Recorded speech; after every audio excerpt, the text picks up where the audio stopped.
শুভ সকাল বন্ধুরা, কেমন আছো তোমরা সবাই? আশা করছি সবাই ভালো আছো, সুস্থ আছো, আর আমরাও ভালো আছি। আমার আরও একটা নতুন ব্লগে তোমাদের অনেক অনেক স্বাগত জানাচ্ছি। তোমরা দেখছো Sangeeta kitchen with happy family. তো সকালে উঠে কিন্তু ঘরের সমস্ত কাজকর্ম শেষ করে তো চান করে চলে এসেছি।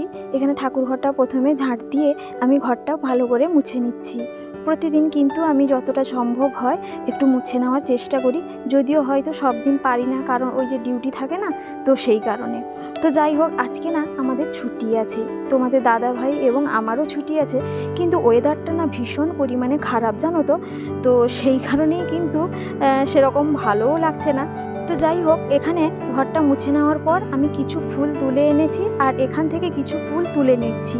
কি বলো তো, আমাদের এখানে না ফুল যদি সকালে না তুলি তখন কিন্তু ফুলগুলো আর পাওয়া যায় না। তো সেই কারণে বেশিরভাগ সময় কিন্তু আমি একেবারে ভোরবেলায় উঠে সমস্ত কাজ শেষ করে তাড়াতাড়ি করে চান করে ফুলটা আগে তুলে আনি, না হলে ফুলই পাওয়া যায় না। তো যাই হোক, এখানে পুজোটা আমি ভালো করে নিয়েছি। দেখতেই পাচ্ছ, গোপুসোনাকে আজকে বেশি ফুল দিয়ে সাজিয়ে ভালো করে ভোগ দিয়ে পুজোটা সেরে নিয়েছি। তো সকাল সকাল পুজোটা করে দিলে মনে হয় সমস্ত কাজ যেন আমার শেষ হয়ে গেল। তো যাই হোক, তারপর সৌম্য উঠে পড়েছিল, এখানে ব্রাশ করে খেতে বসেছে। আর ওকে না আমি কেলগস আর দুধ দিয়ে বানিয়ে দিয়েছিলাম, ও খেলো না, ও খাচ্ছে চকোপাই। সকালে উঠে বলবে একটা খাবো, আর ওটা যদি বানিয়ে রাখো না অন্য একটা জিনিস খেতেও বসে যাবে। তো দিদিমণি আসবে বলে এখানে পড়তেও বসছে ও। তো তারপর আমার জন্য দুধ চা বানাচ্ছি, আর তোমাদের দাদা ভাইয়ের জন্য প্রথমে লিকার চাটা করে নিয়েছি, কারণ তোমাদের দাদা ভাই লিকার চা ছাড়া একেবারেই খায় না, আর আমার তো দুধ চা পছন্দ, তো তার জন্য। তো যাই হোক, এখন চা আর বিস্কিট দুজন মিলে খেয়ে নেব। তো খাওয়া দাওয়ার পরে এখানে ডিম ভাজা করছি। কি বলো তো, দিদিমণি এসছে, তো তার জন্য একটু মুড়ি দেবো। যেদিন যেরকম সুযোগ হয় সেইভাবেই দিই। কবে হয়তো আলু ভাজা, ঝুরি, চানাচুর এগুলো দিই, কবে ডিম ভাজা, চানাচুর, বা কোনো দিন হয়তো কিছু ছাঁকাছাঁকিও করে দিলাম। তো সব দিন সমানভাবে দিই না, প্রত্যেক দিন একটু আলাদা করে দেওয়ার চেষ্টা করি। তো যাই হোক, তারপর সমুর জন্যও একটা ভেজে নিলাম, কারণ সমু আর দিদিমণি একসঙ্গেই খায় মুড়ি। তো দিদিমণিকে খেতেও দিয়ে দিয়েছিলাম, উনি খেয়ে কিন্তু বাড়ি চলে গেছেন। তারপর এখানে আমি একটু শাকের ভাজা করছি। আর এই শাকটা না সেরকম খেতেও পাওয়া যায় না, কারণ তোমাদের দাদা ভাই কোনোদিন যেচে বাজার থেকে নিয়ে আসে না। যবে বলি এই শাকটা নিয়ে আসবে, তবেই কিন্তু কলমি শাকটা বাজার থেকেই নিয়ে আসে। তো যাই হোক, তারপরে কিন্তু খাওয়া দাওয়া শেষ করে এখানে বাসনপত্রগুলো সকাল থেকে যেগুলো বেরিয়েছিল সব কিছু মেজে পরিষ্কার করে রেখে দিচ্ছি। আর হাঁড়ি কড়াইও বের করে নিয়ে এসেছি। কেন বলো তো, আজকে না একজন স্যারের বাড়িতে নেমন্তন্ন আছে, তো তার জন্য সবাই মিলে কিন্তু খেতেও যাব। আর ওনার বাড়িতে প্রতি বছরই কিন্তু একবার করে খাওয়ান। আসলে উনি যে প্রাইভেটে বাচ্চাদেরকে পড়ান, তো ওই বাচ্চাদেরকে না প্রতি বছর মাংস ভাত করে খাওয়ান। তো সেই কারণে কোচিনের স্যারেদেরকে সবাইকেই ডেকেছেন। আর কি বলো তো, সকাল থেকে না প্রচণ্ড পরিমাণে বৃষ্টিও হচ্ছে। তো সেই জন্য তোমাদের দাদা ভাই আর আমি ভাবছি যে খেতে যাব কি যাব না। আসলে কি বলো তো, এই এত পরিমাণে বৃষ্টি হচ্ছে, কি করে যাওয়া সম্ভব বলো, আর বাচ্চাকে নিয়ে যাব। তো সেই কারণেই কিন্তু দুজনের মধ্যে কথা হয়েছিল। আর না গেলেও একটা খারাপও ভাববেন। আসলে ওনাদের বাড়িতে কিন্তু আয়োজন করেই ফেলেছেন। তো ফোনও করেছিলেন কালকে রাতে যে বৃষ্টি হচ্ছে, তোমরা কিন্তু তবুও আসবে, আমরা কিন্তু ব্যবস্থাও করছি। তো সেই কারণে কিন্তু খারাপও লাগছে। আর কোচিনের সব স্যারেদেরকে আলাদা আলাদা করে ডেকেছেন। এবার কেউ যদি না যায় তখন কিন্তু ওনাদের বাড়িতে বেশ সমস্যাও হবে, স্বাভাবিক ব্যাপার। ওনাদের বাড়িতে আয়োজন করেছেন, তো সেই কারণে। তো দেখা যাক কি করা যায়। তো যাই হোক, তোমাদের সঙ্গে কথা বলতে বলতে এদিকে আমার বাসনপত্র মেজে পরিষ্কার করে নিয়েছি, আর ওইদিকে সিংটাও ভালো করে মেজে পরিষ্কার করে নিয়েছি। আর এগুলো জল শুকিয়ে গেলে আবার কিন্তু রেখেও দেব। আর এদিকে সমুর কাণ্ড দেখো, ওই যে খরগোশটা দেখতে পাচ্ছ, এটা না তার অন্নপ্রাশনে উঠেছিল, তো বের করছিলাম না, কারণ বের করলেই তো ভেঙে দেবে। তো সেই কারণে বড় হলে যেসব খেলনাগুলো খেলতে পারবে ও, তো সেইগুলো না আলাদা করে ট্রাঙ্কে রেখে দিয়েছিলাম। তো সেইগুলো বের করে এখন ওই খেলছে, দেখতেই পাচ্ছ। ওই খরগোশটা দৌড়চ্ছে আর পেছন পেছন সমুও দৌড়চ্ছে। আর এদিকে সমুর কাণ্ডটা দেখো, ওকে হামুও দিচ্ছে। তো যেহেতু আজকে রান্নাবান্না নেই, তো সেই কারণে তোমাদের দাদাভাই বললো যেসব জিনিসপত্রগুলো নিচে পড়ে আছে, তো সেগুলো একটু উপরে উঠে দিলে ভালো হতো, তুমি একটু হেল্প করে দাও, আমি তুলে দিচ্ছি। তো সেই কারণে আমি নিচ থেকে এক একটা জিনিস তুলে দিচ্ছি, আর তোমাদের দাদাভাই উপরে ভালো করে রেখে দিচ্ছে। আর এদিকে সমু কিন্তু এখনও ওই খেলনাটা নিয়ে খেলেই যাচ্ছে। তো যাই হোক, তারপরে না কিছু জিনিসপত্র তোমাদের দাদাভাই এনে ঘরে রেখেছিল, তো একেবারেই না সময় পাচ্ছিলাম না এগুলো গুছাবো বলে। তো আজকে যেহেতু রান্না করব না, অনেকটা সময় পাচ্ছি, তো সেই কারণেই কিন্তু এগুলো গুছিয়ে ভালো করে রেখে দিচ্ছি। যদিও বেশিরভাগ জিনিসগুলো বাদই চলে যাবে, তো কয়েকটা জিনিস টুকিটাকি সেগুলো রাখবো, না হলে সব কিছুই ফেলে দেবো, কারণ এগুলো বেশিরভাগই কিন্তু ওই ওষুধপত্রই আছে, আর টুকিটাকি কাগজপত্র আছে, সেগুলো কিন্তু বেশি সেরকম লাগবে না দেখছি, তো সেই কারণেই। আর ওই যে হাতে দেখালাম, ওটা কিন্তু আমার একটা কেটে যাওয়া শাঁকা, তো জলে ফেলবো বলে আর ফেলাও হয়নি, থেকে গেছে। তো যাই হোক, দেখতেই পাচ্ছ, আর সৌম্য কিন্তু টুকিটাকি জিনিসগুলো এদিক সেদিক করছে। আমি বলছি এগুলো করো না, আর ওর যেসব জিনিসপত্র ছিল ওগুলো ওকে ধরিয়েও দিচ্ছি। আর সৌম্য কিন্তু এটাও নিয়ে নিচ্ছে, সেটাও নিয়ে নিচ্ছে।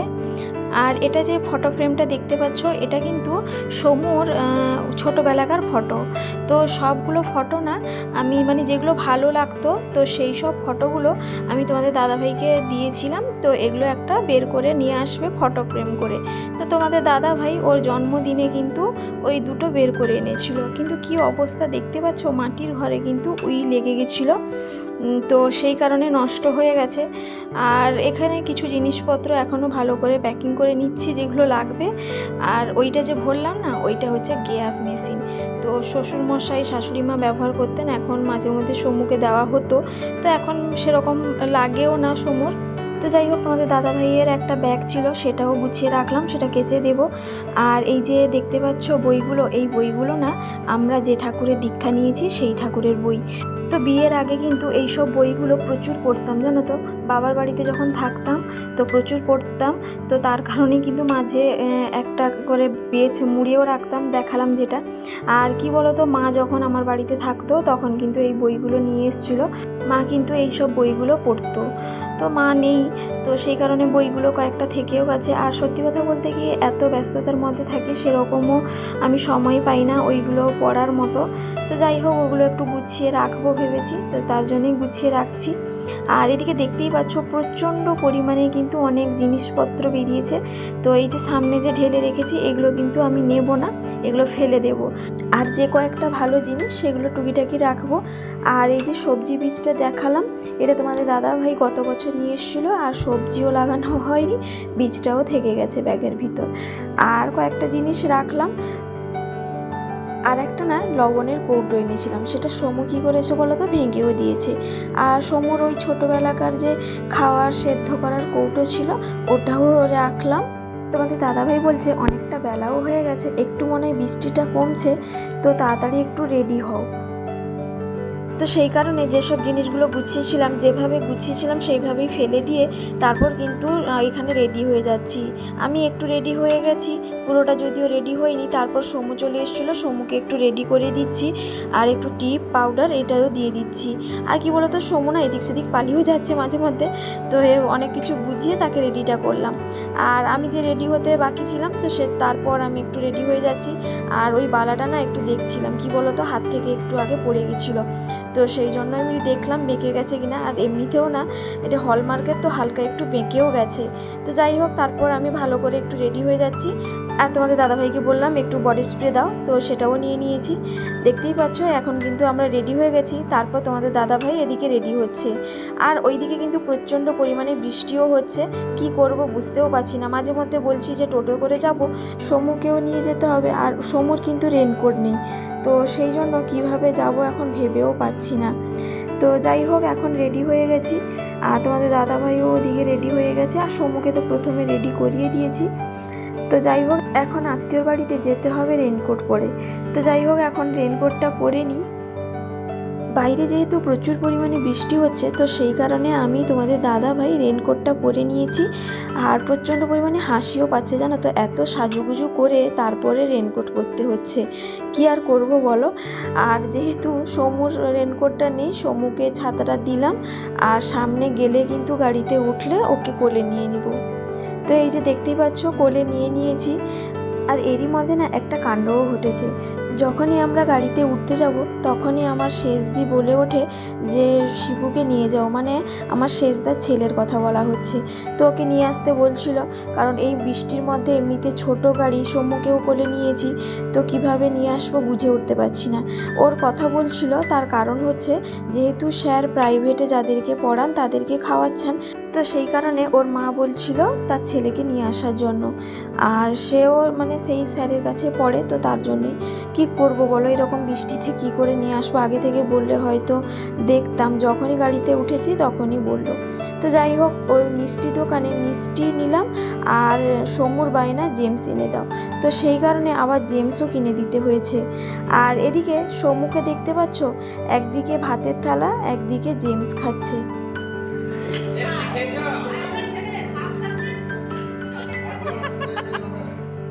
আরে সে সেদিন প্রশংসা করলো যে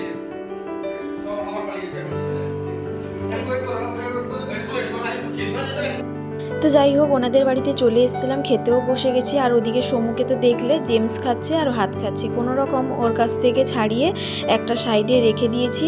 বললাম যে তাড়াতাড়ি ভাতটা খেয়ে নাও, দিলে কিন্তু জেমস দেবো। তো যাই হোক, অনেক ভুলিয়ে কিন্তু একটুখানি খাওয়াতেও হচ্ছে।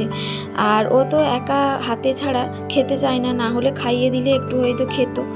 আর এদিকে কিন্তু অন্য স্যারেরাও বসছেন, অন্য স্যারেদের ফ্যামিলিও বসছেন। আর কি বলতো, আমাদের না আসতেও অনেকটা দেরি হয়ে গেছে, তো সবার কিন্তু খাওয়া দাওয়া শেষ, আর লাস্টে আমরাই খেতে বসছি। আর যেনাদের বাড়িতে খেতে এসছি ওনারাও এই যে খেতে বসছেন, দেখতেই পাচ্ছ। আর এখানে আমরা খেতে বসছি। আর এই যে ক্যামেরাটা করে দিয়েছেন উনি হচ্ছেন আরও একজন স্যার। প্রথমে যিনি ভাত দিয়েছিলেন ওই স্যারই কিন্তু ক্যামেরাটা করে দিয়েছেন, আর উনি কিন্তু বেশিরভাগ সময় আমাকে ইয়ার্কি ঠাট্টাও করে থাকেন। আর এই যে স্যার দাঁড়িয়ে আছেন, আর ওনার মেয়ে দুষ্টুমি করছে, আর এখানে আমার ছেলে, আর যেনাদের বাড়িতে খেতে এসছি ওনার ছেলে।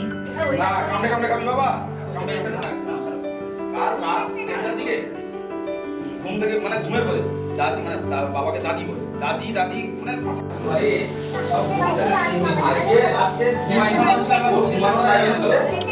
হ্যাঁ ঘুমানো টাইম হচ্ছে 11টা তো 11টা 5টা কত বাজে আমি যখন বলবো তাদের তো ওয়েট করলে কত জিনিস হচ্ছে তোমাকে বলতে মানে ওটা পাচ্ছে না, তার মানে আর ঘুমা যায় হয়ে তারপর একটা সিদ্ধান্ত একটা নিতে হবে, সারা দিন হবে সেটা অসুবিধা হচ্ছে তো একটা সমস্যা।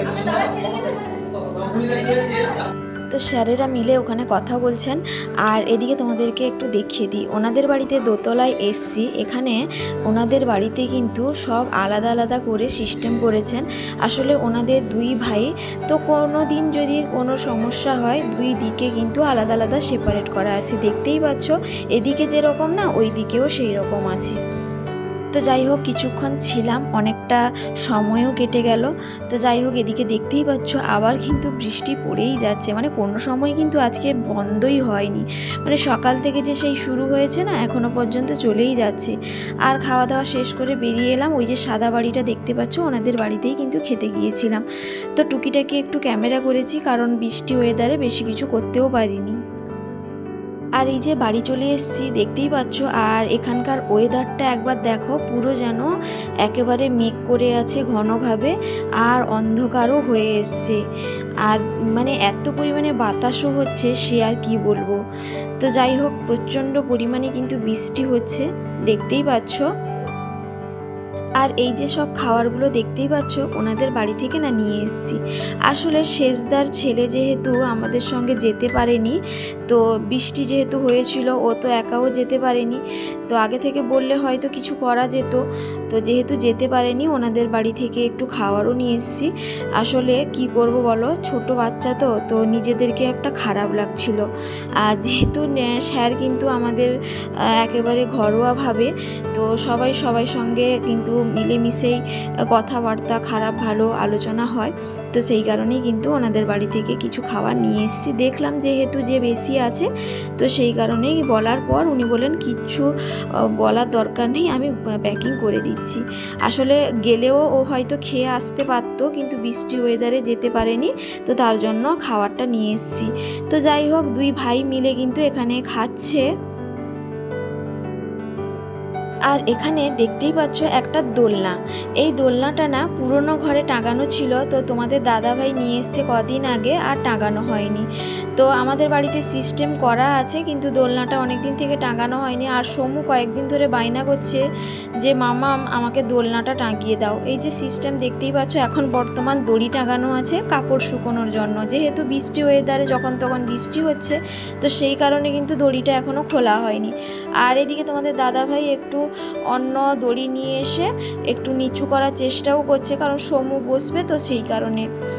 আর এই দোলনাটা কিন্তু সমু যখন জন্ম হয় তার মামা কিন্তু বানিয়ে দিয়েছিল, তোমাদের দাদাভাই দড়িটা এনে দিয়েছিল আর দাদা কিন্তু বানিয়ে দিয়েছিল, যেহেতু দাদা বানাতে জানে সেই কারণে। আর তোমাদের দাদাভাই দুই দিকে কিন্তু ম্যাচ করে ভালোভাবে লাগিয়ে দিচ্ছে, যেহেতু বাচ্চা বসবে সেই কারণে। আর সামনে হয়তো লাগাতে পারতাম, কিন্তু কি বলতো, সামনে উপরের দিকে ওঠানো নামানো একটু সমস্যা হবে, যেহেতু সামনে ব্যবহারটা বেশি হয়, তো তার জন্যই কিন্তু তোমাদের দাদাভাই ঘরের মধ্যে ভালো করে দড়িটা লাগিয়ে দিচ্ছে। আর সত্যি কথা বলতে কি, দোলনায় বসলে এতটা আরাম লাগে কি আর বলবো, যেহেতু সমু বায়না করছে তো সেই কারণে ও লাগিয়ে দেওয়া হলো। তো যাই হোক বন্ধুরা, আজকের মতো ব্লগটা এখানেই শেষ করছি। সবাই ভালো থাকবে, সুস্থ থাকবে, আবারও দেখা হবে।